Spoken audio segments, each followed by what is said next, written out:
Bismillahirrahmanirrahim. Alhamdulillah wassalatu wassalamu ala Rasulillah amma ba'd.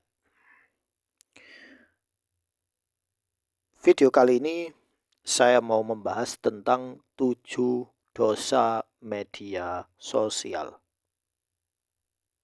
Jadi 7 dosa media sosial. Apakah medsos itu yang berdosa atau orang yang memakai media sosial itu yang berdosa? Jawabannya adalah mereka yang melakukan penggunaan atau memanfaatkan media sosial untuk melakukan dosa-dosa ini. Dan juga termasuk seller, ya, seller e-commerce ya, atau seller di sosial media. Yang pertama adalah keserakahan atau greed.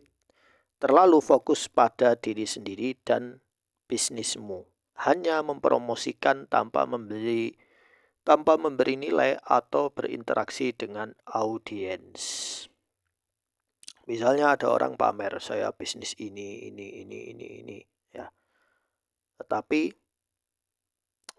tidak memberikan nilai dari bisnis ini apa, ya, atau berinteraksi dengan para pelanggan, ya.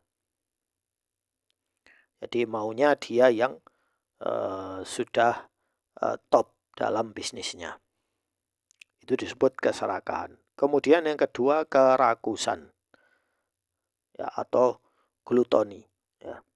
Terlalu fokus pada jumlah follower atau like atau subscriber tanpa membangun hubungan berkualitas dengan audiensmu.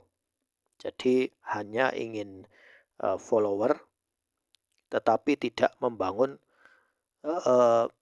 hubungan berkualitas. Ya, kalau hubungannya tidak berkualitas ya buat apa follow?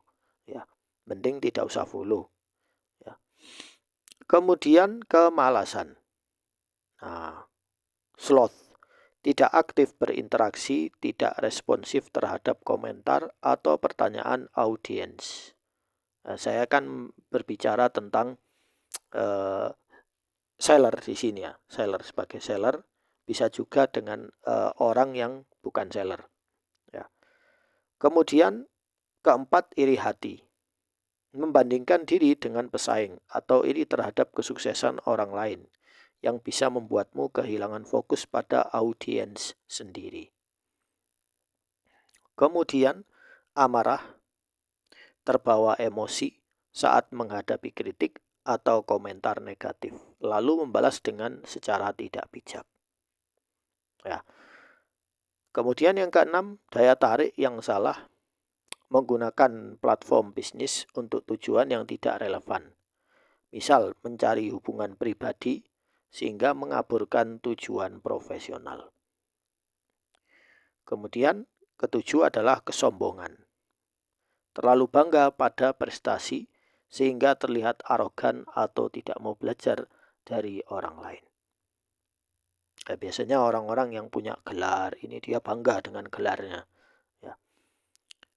Nah, ini adalah 7 dosa orang yang menggunakan media sosial, ya, jatuh pada 7 dosa ini.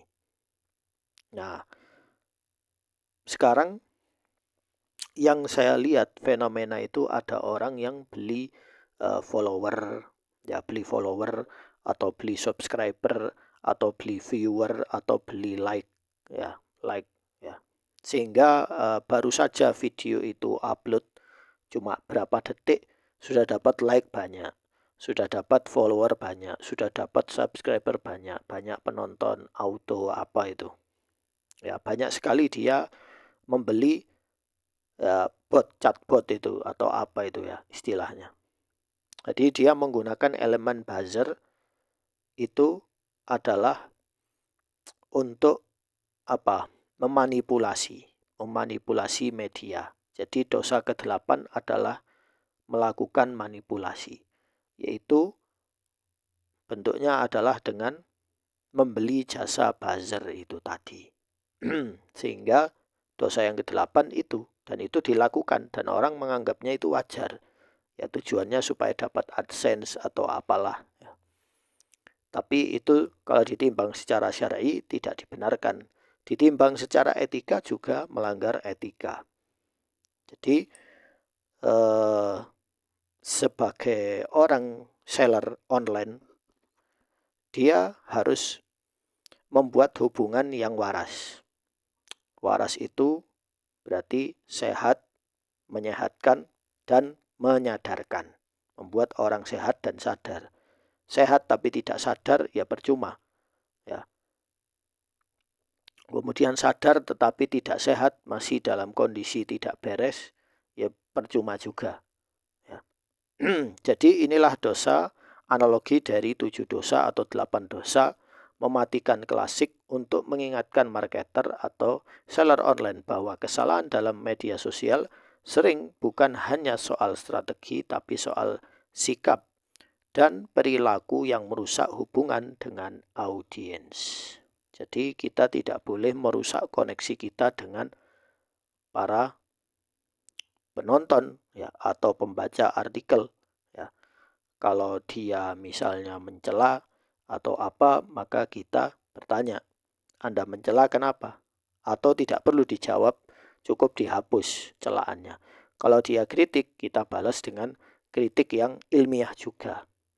Seperti itu. Jadi kita juga harus menyaring ya, mana audiens yang perlu kita tanggapi, mana audiens yang tidak perlu kita tanggapi.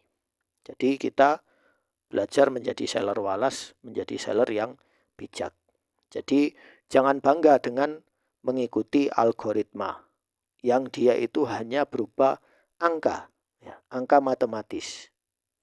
Sama seperti e-commerce yang lain seperti Shopee, seperti TikTok Shop dan lain-lain. Ya, banyak orang yang menggunakan alat manipulasi itu, yaitu dosa ke-8, memanipulasi sehingga menjadi viralisme. Kalau sudah viralisme berarti itu dibangun di atas kebenaran. Ya. Sedangkan kebenaran itu bukan dibangun secara mutlak dengan viralisme. Kecuali viralisme itu hanya berguna pada hal-hal yang bersifat fakta. Misalnya fulan dizolimi dan terbukti bahwa fulan itu memang zolim berdasarkan data yang sudah dikumpulkan, maka itu viralisme yang bagus ya, supaya tidak terjadi kezoliman. Adapun membuat atau menyebarkan informasi yang tidak diperiksa kebenarannya, kemudian itu menggunakan alat manipulasi ya untuk mempengaruhi publik lewat viralisme, yaitu berbahaya sekali. Ya. Itu dosa yang ke-8, yaitu memanipulasi informasi untuk kepentingannya. Jadi kita harus waspada, jadi seller harus waspada. Hindari menggunakan buzzer, hindari menggunakan fake order atau fake viewer atau fake rating atau fake apapun itu. Ya. Tapi bangun koneksi, bangun hubungan yang nyata dengan orang. Sekian dari saya, semoga bermanfaat.